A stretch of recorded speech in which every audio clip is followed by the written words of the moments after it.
Erev Tov, Rabbi. So we're going to now finish, right, this list of 48 qualities that makes you acquire the Torah. Because now we're here on the last one. That's it, right? We're almost done. This is the 48, number 48. So what's number 48? I'll tell you. It says, Ve'omer davar b'shem omro. What does this mean?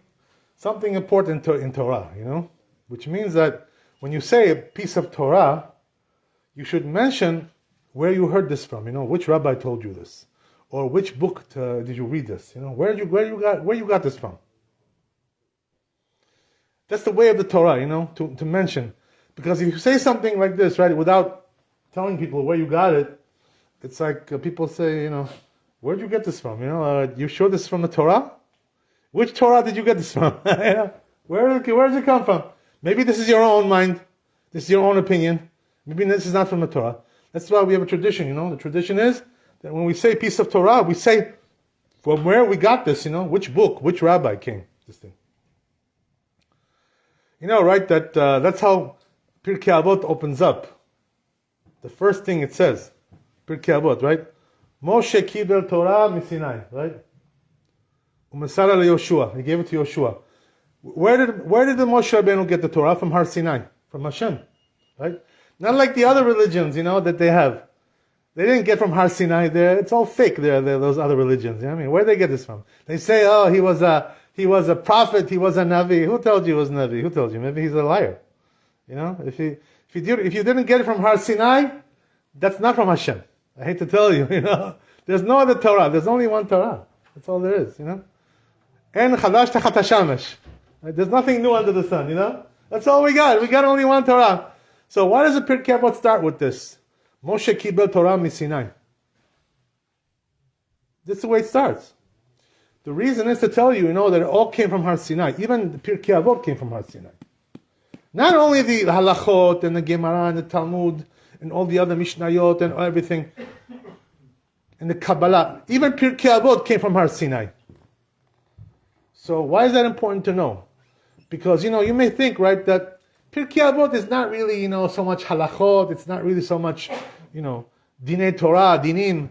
It's more like good advice, It's hatovah, how to behave like a good person, how to be a good Jew. So you may think, this came, the rabbis made it up. The rabbis, from their own mind, they gave you this, Just good advice, like, your grandfather comes, right, when you're a little boy, right? Tells you, let me tell you, my son, right, my grandson. How are you going to be a big boy? I'll tell you. How do you be a good boy? I'll explain to you. Listen to me, I tell you, So your grandfather gives you some good advice, about life. Because he's experienced, he already saw life, right? That's not what PIRKEH Avot is. It's not advice from your grandfather. It's from Har Sinai. We got this also from Har Sinai. Moshe kibel Torah misinai. That's how it starts, PIRKEH Avot, So that shows you, by the way, why it's important to say, the Divrei Torah, from where you got it. Because we have to know, right? The Rambam, by the way, he has a section in his book, Mishneh Torah. He describes over there, right? Because all that PIRKEH Avot says is like this, right? PIRKEH Avot says, Moshe got it from Har Sinai. And then he gave it to Yoshua, right? And Yoshua gave it to the Zekenim. Who were the Zekenim? The Talmidim of Moshe Rabbeinu, right? That were alive in that time. They were called the Zekenim. So Yoshua gave it to the Zekenim. Who did the Zekenim give it to? Nevi'im, right? To the prophets, Nevi'im. Give it to the prophets, right? That's how far it goes. Anshe Knesset HaGdolah, right? That's the last stop over there, PIRKEH Avot. Anshe Knesset HaGdolah. Who's this Anshe Knesset HaGdolah? These were the Chachamim of the Second Temple. When they came back to the Second Temple, these were the big Chachamim over there. And there was also 3 prophets over there, right? Malachi, Haggai, then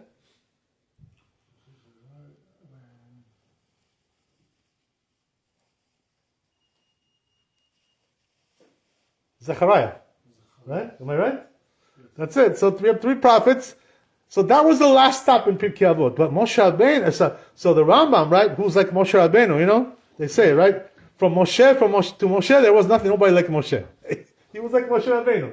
He was So what he did was he writes in his book, Mishneh Torah. Who took it from there also? From the Anshe Knesset HaGdolah. Who was the next generation? A next generation like this. Which Chacham took the Torah from them? And he went all the way down. The times of the Talmud, all these things, he went down all the way. So what does that mean? The Rambam is telling you, right, that it all came from Har Sinai, and I have a tradition from all the way there, So when you say where you got this from, your Torah, what you're saying is, I got it from this rabbi, and this rabbi got it from that rabbi. It also goes back to Har Sinai. What do you think, Something new that we made up? En chadash tachat hashamesh, we have nothing new. There's nothing new, So you got to make sure that you understand that. That's why a person has to say, when you say Divrei Torah, you got to say, it's a mitzvah to say, where you got it from. Which rabbi told you this? Which book told you? Because it all goes back to Har Sinai. So if you say who told you, you're proving, that it goes all the way back there. There's a tradition, it's not just something new. So, where it brings us, right? The proof for this in PIRKEH Avot. It says, right, that if you look in the Sefer Megillah, what happened was, that once they found out, right, that there was a gezerah on the Jews, to exterminate the Jews, right, lo aleinu. What happened was that they told, they told this to Esther, found out, and then, right, Mordechai found out, everybody found out.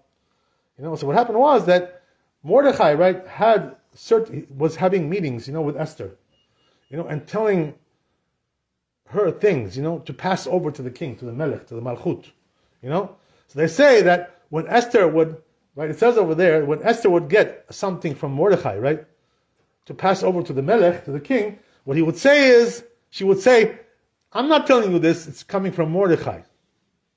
She told him like this, it's not from me, it's from Mordechai. Why does that matter so much? Why? Because Mordechai in those days, he was Gadol Ador, he was a big Chacham of the generation, He was one of the big Chachamim. So if it comes from Mordechai, that means it's something important, It's not just coming from some woman, I mean, she wasn't just some woman, she was a prophet also, right, Esther. But still, Mordechai had a higher level, in that, right, of kavod, because he was one of the big chachamim of the Sanhedrin. You know what they say, right? That Masechet Megillah, they say the Sanhedrin in those times, right? Mordechai was sitting on the Sanhedrin, the big court, the high court. When they were in Paras, right? When they were in Paras, listen to this. When they were in Paras, right? Where were they? Where was the Sanhedrin at that time? Where were they sitting? In the Galut of Paras. It says in the Megillah. Right? What it says, right? It says that, I'm talking about the Masechet Megillah. It says over there, in the Gemara Megillah, that the Sanhedrin was sitting, where? In the palace of Achashverosh. Achashverosh had them sitting in his palace. So he gave them big kavod. The Chachamim, Chachamei Israel. He put them right there in his Malchut. Because he knew they were the wisest men, So he put them right there. So when Esther would say something from Mordechai to the Melech, he would say, Mordechai said, it's not me, right? What do you think? It's coming from me? I'm just a lady, I'm just a woman. This guy's a Gadol Ador. Coming from him, So we learn from there, this whole thing, But then, right, says the PIRKEH Avot comes and tells you that a person, who says piece of Torah, right, from the author, the person that he heard it from, the rabbi or the book, he brings Geulah to the world, right? He brings Geulah to the world. So you see how important it is, right, to say what you learn from whoever it came from. We also learn this from Maran, Rabbi, my rabbi. Always, when he said some Torah, he always gave you the source, from this Gemara, from this Gemara, from this Gemara, from this, right, Posek, from this Rishon, from this Rashi, whatever it is, everything itemized from the source. Everything from sources, One time, there was one person, who, I post things on the internet, Divrei Torah. So one person sent to me a message. He says, I like what you do. He says, why? He says, because you're different than the other rabbis. You're not the same. I told him, why am I different? I'm more handsome? What is it? What is it that you like about me? So he says, what I like about you? He says, when you bring some Divrei Torah, you bring the source also, Don't just say things. You know what I mean? That's the way to do it, you see? So, why do they like that? You know why they like this? A rabbi who brings the sources? Because that proves that it's true. You know what I mean? Otherwise, if you just say it, Oh, that's what they think. Well, here he thinks like that, so what? There's also other opinions. That doesn't help me much. Understand? That's the whole thing, So a person, the only way you can prove something is really from Har Sinai, Divrei Torah, something which is true, is to bring it from the source. That's the thing, So that's why it says over here in the PIRKEH Avot. That's the last thing, right? So what does that mean? The last quality, number 48, right? To be a Talmid Chacham is when you say Divrei Torah, tell people where it comes from. That's a very important thing, Don't think it's something small. Because Torah is a tradition, it's a masoret. It's not something you just make up from the sky, I got it, The thing is, there are some chachamim, what the problem is with them? They like to learn Torah. But when they teach Torah, they don't remember where this came from, So they tell you, it says like this, but they don't bother to check, from the book, which book they got it from, which rabbi. They don't bother, to write that, and it's no good, because that's not really. It's like, you know what it is? Divrei Torah without a source. It's like a son, right? A child who's has no father, no source, no father, no tradition, right? No source. Where did you come from? Who's your father? Whose son are you? Divrei Torah also needs a father. That's what it says, right? It says in the Gemara Yerushalmi, right?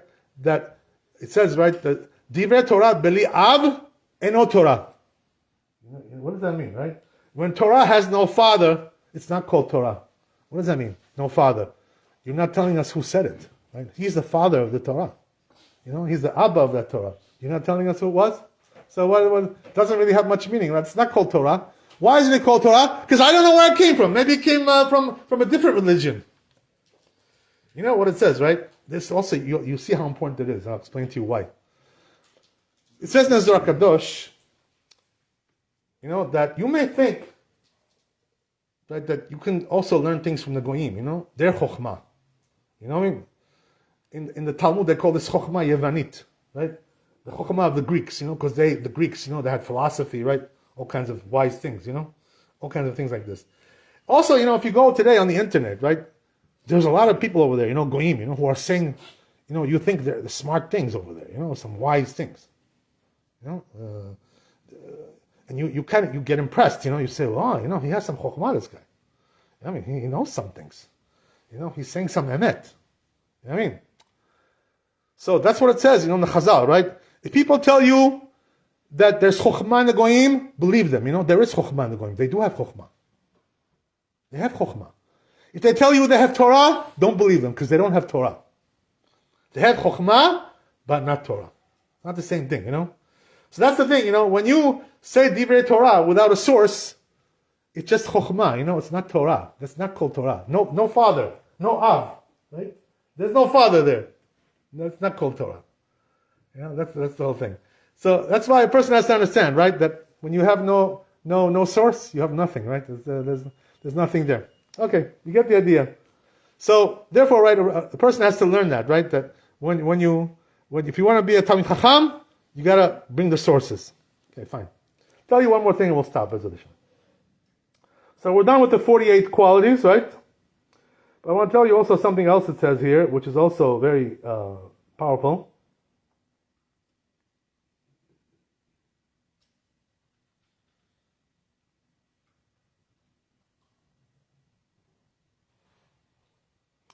Right, so there's this thing, it says in the pasuk like this. Orech yamin bimina, ubismola osher bechavod. Right, where is this in Mishlei? Right, so the Mishlei is talking about the Torah, right? That on the right side of the Torah, you have orech yamin. Right, what does that mean? Longevity, long life, right? So what does that mean? The person who learns Torah, he extends his life, gives him long life. That's one of the things that you get from the Torah, from the Talmud Torah. Right? That's from the right side. Right? What does that mean? On the left side of the Torah, you also have other things, it gives you osher and chavod. What does that mean? Wealth and kavod. Gives you also that, right? It gives you a lot of good things. Right? You should know, by the way, people don't know this, they don't realize. The best thing, for wealth, to get rich is to learn Torah. Nothing gives you bracha like learning Torah. People don't realize that. If they knew that, they would spend a lot more time learning Torah, because that's where the wealth comes from. All the bracha comes from there. That's what it says, right? Ubismola osher v'chavod. On the left side of the Torah is wealth and kavod. It gives you kavod, it gives you wealth. If you're not learning, right? That's why you should know, by the way, that one thing I like about the Ashkenazim, You know what I like about them? They don't show off, like we do, When they get rich, you can't tell that they're rich. They don't drive fancy cars, They're not driving BMW, They're not dressing fancy, fancy clothes, They dress normal, like a regular, like a regular guy. They don't show their wealth. They're tzanua, tzniut.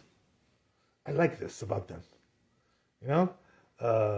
So why do I tell you this? That Ashkenazim, you can't even tell if he's wealthy. He looks like everybody else. There's no way to tell.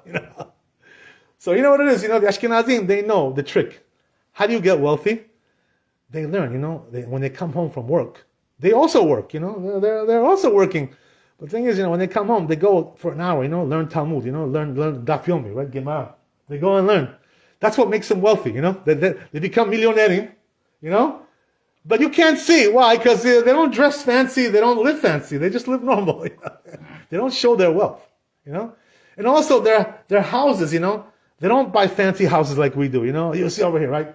The ones who get rich over here, everybody has a fancy house, fancy, to show off. Ashkenazim, their houses are like normal, very tzanua, very tzniut. Not so fancy, not fancy outside, not fancy inside. But they're rich. They have a lot of money. They just don't show it. You know why? Because they don't want ayn hara. Because when you show your wealth, you get ayn hara. What do you think? But they get rich. The Ashkenazim make a lot of money. These people, believe me, they make a lot, but they don't show. So why do I tell you this? Because they get wealthy because they're learning Torah, but you don't see it. So that's the thing. The Torah makes you wealthy also. Makes you rich, learn Torah. Have a seder of learning every day, Halacha, Gemara, whatever it is, right, that you learn. Make a seder of learning. This makes you rich. So here's the thing, right? It says, as we said, right, the pasuk. On the right side is, right, on the right side of the Torah is longevity. Like he said. Left side, osher and kavod, right? So the question is, right, why does it call this the right side? And why does it call this the left side? What's the difference, right? So according to Kabbalah, right, what is the left, what is the right? You know what it is. The right side is chesed, right, kindness, good, kindness. Left side is dinim, judgment. Right? So the right side is the good one, the good side is the right side. That's why, when your parents, right, in the old days, that's the way it was, if they would see a child, right, who's, doing everything with their left hand, they slap him like this, Don't do it with your right hand. They don't want to. You know why? Because it's not good that a person, writes with his left hand. Everything he does with his left hand. Because left hand is dinim. So the right hand, is better to be a righty than to be a lefty. It's better. And that's the reason why, So the right side is better. So it says, right, that on the right side is longevity. Left side is osher and kavod. So why is it called the right side is a good one? Right? So the left side is bad? Osher and kavod? Wealth and kavod is bad? What's wrong with it? What's wrong with it? Right? Nothing wrong with it. So you know what it is, right? They say like this. That's how they explain it, the mefarshim. They say that the reason why on the right side we say is long arichut yamim, that means you're learning Torah lishma, right? For leshem shamayim, You're not, as we said, right, yesterday, you're not doing it for ulterior motives, to have kavod or to have parnasah. If you're not doing it for that reason, you're learning Torah leshem shamayim, so then they give you long life. But if you're learning Torah not leshem shamayim, so what does that mean? You're looking for olam hazeh, right, to get rich, and to have kavod. That's what they give you. Since you're not doing L'Shem Shamayim, that's what they give you. They say, you want that? You want olam hazeh? Okay, we give you that. Right? So it depends on what's the purpose of your Torah, right? What is your intention? What is your kavanah? Is your kavanah olam haba? You want olam haba? So, right, arichut yamim, you know what that means, right? The Chazal say. It means in olam haba, they give you, it's long life, right? Forever. You live forever.